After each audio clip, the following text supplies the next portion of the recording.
Our first video, first vlog series about behind the scenes, and today's location is First Escape. And here I'm sitting next to Aris, the general manager of First Escape, and he'll give us the tour around the First Escape.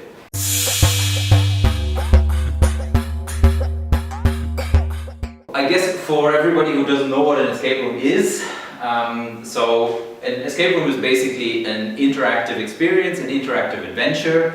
A group of people, between 2 and 6 people, are entering a set of rooms. There is like a playable story, and there are lots of audio-visual effects, there is narration, but most of all there are lots of puzzles. So in every room there are a number of puzzles that you have to solve, and with solving those puzzles you progress the story and finish the quest. Maybe you could tell us how you come up with the idea of creating quest room in Vienna? The real core, the spark that ignited First Escape here in Vienna is 4 friends who actually live in Moscow. Okay. So they're Russians, and they wanted to open an escape room. And in Moscow, I don't know if you know, but in Russia there's basically tons of escape rooms. Mm-hmm. It's very hard to open yet another one. And so they looked, where in Europe do you have the least amount of escape rooms per capita, and in which capital, and they found that Vienna still has a little bit of homework to do in terms of escape rooms, so there was kind of an empty space. We also had kind of access to this really wonderful 2-story historic vaulted brick wall basement right in the first district, and just the space is phenomenal. I mean, we didn't have to do much, it's charming by itself already. And it lends itself really well with some of the themes that we have, because all of our quests are actually historic quests that play in some kind of past times. The egomaniac evil Dragon King today, a traitor at his court, the White Lord, has granted us access to his castle, while the evil king is out to attend yet another execution. Нет, это первая загадка какая, я тебе отвечаю, я сама не решила тоже.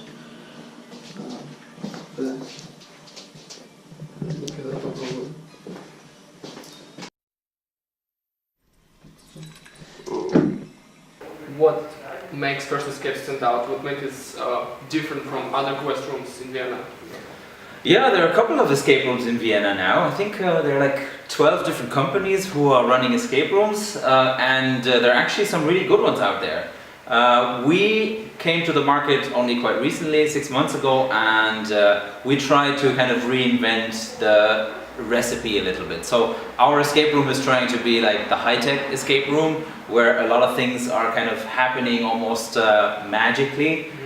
So rather than doing the tried and tested formula of having hundreds of padlocks and hundreds of boring mathematical equations and stuff, we figured we want to have puzzles that are more authentic and that are more high-tech. What would you suggest for newcomers? What should they expect for if they have no clue what's going to come up in a quest room? I think the key is really the team that you're playing with. That is really going to make or break your experience. I think we've had companies who come for team buildings, we've had couples actually who come as a romantic date. And I think it's fantastic to go for a first date with somebody into an escape room, because how else are you going to really figure out what a person is about rather than having to go into like a problem scenario where you have to solve tasks together. It's a stressful situation. Ideally go with your best circle of friends, and that can be a fun activity, really. I see. Is there like age limit where the people are allowed or not allowed to go into the quest room, or are there any programs for families with children if they come? Naturally, you cannot design an escape room which will satisfy all ages in terms of difficulty. Yeah? If you make the difficulty easy enough to be, I don't know, solvable by a 5-year-old, then it will be really boring for an adult. We over here basically try to make quests that are exciting because there are loads of different individual rooms. Hence, we found that families who come with kids from like 4, 5, 6 years of age, the kids are having fun by just being part of a group and exploring new rooms and just being part of the crew.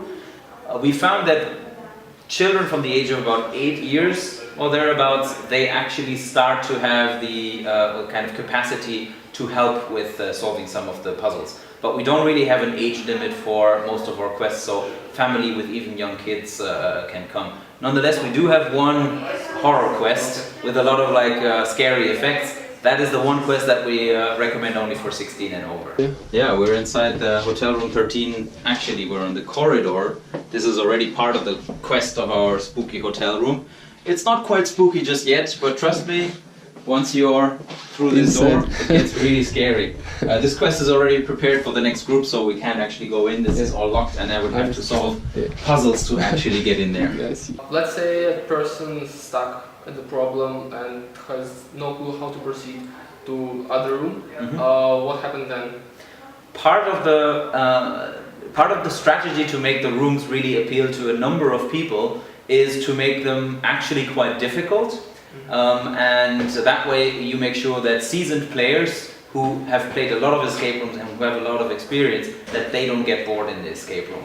That also obviously means that newcomers and first-time players, for them it would be quite difficult to actually finish the entire quest within 1 hour without any hints. But that is why it's really an integral part of an escape room experience to use maybe 3 or 4 times where you ask the operators for help.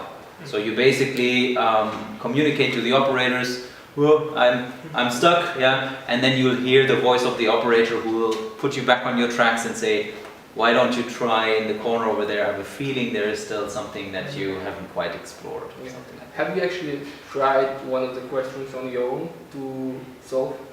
I wish I could see how the escape rooms are by themselves, but since I devised all the quests and I came up with a lot of the puzzles and stories, I can't play it myself anymore. Maybe you tried other words. Of course. In fact, as a team, all of our operators, we try every 6 weeks or so to just go and play escape rooms ourselves. So we just go to some of the other escape rooms here in Vienna, some of the colleagues, just to see how the other people are doing it and to just enjoy the experience together.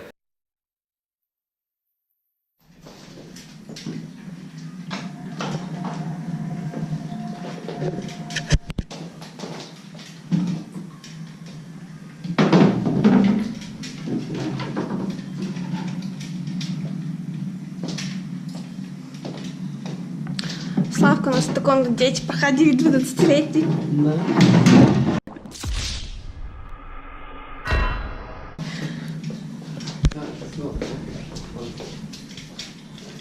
How much it costs to play? The cost, basically.